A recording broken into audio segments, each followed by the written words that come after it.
êtes-vous sûr de ne pas être sexiste? On peut avoir l'impression de ne pas être sexiste et avoir pour autant des comportements qui le sont. Typiquement, ce que j'appelle le sexisme bienveillant, c'est considérer qu'en fait les femmes étant plus fragiles ou étant en charge de responsabilités familiales ont besoin d'être aidées. Et donc vous allez vous conduire différemment avec les femmes et avec les hommes pour vouloir justement les aider. Si les stéréotypes de genre sont si puissants et si importants, c'est parce qu'en fait ils témoignent du mode de fonctionnement de notre cerveau. Et ils nous sont très utiles. Ils nous permettent d'appréhender la réalité de manière rapide, mais pour autant, ils nous trompent. Ils permettent de classer les personnes, les choses dans des catégories qui sont faciles à lire et qui vont en fait après nous conduire à des actions. Donc le stéréotype, c'est normal, on en a tous. Les Italiens sont bordéliques, les Allemands sont organisés. Les femmes, elles sont quoi? Nous faisons partie de catégories sociales, ethniques, d'âge et nous avons tendance à réfléchir selon ces différentes typologies. Pour identifier ces biais, si on va maintenant sur la question du sexisme, ce qui est intéressant, c'est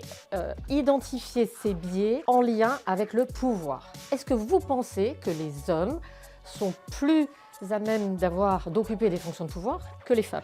La première chose d'abord, c'est de prendre conscience que l'on a des stéréotypes, on en a tous. Ensuite, c'est opérer un travail sur soi, un travail de sortir des cercles dans lesquels on est habituellement. Il est extrêmement important d'avoir autour de soi des personnes qui ne vous ressemblent pas. Le stéréotype, c'est quelque chose de très profond. Il faut d'abord embarquer le haut de la pyramide, le haut de la hiérarchie pour les sensibiliser à cette question des stéréotypes. Le fait d'avoir plus de femmes dans les instances dirigeantes et dans les équipes permet d'être plus innovant et plus proche de tous les éléments de la chaîne de valeur. Être plus divers, c'est déjà gagner en attractivité. Ensuite, c'est ressembler à vos clients, à vos fournisseurs. Et troisièmement, c'est permettre à chacun d'être véritablement soi, développer le meilleur de ses talents. Et vous aurez des personnes qui seront plus engagées, plus performantes et beaucoup plus motivées au travail.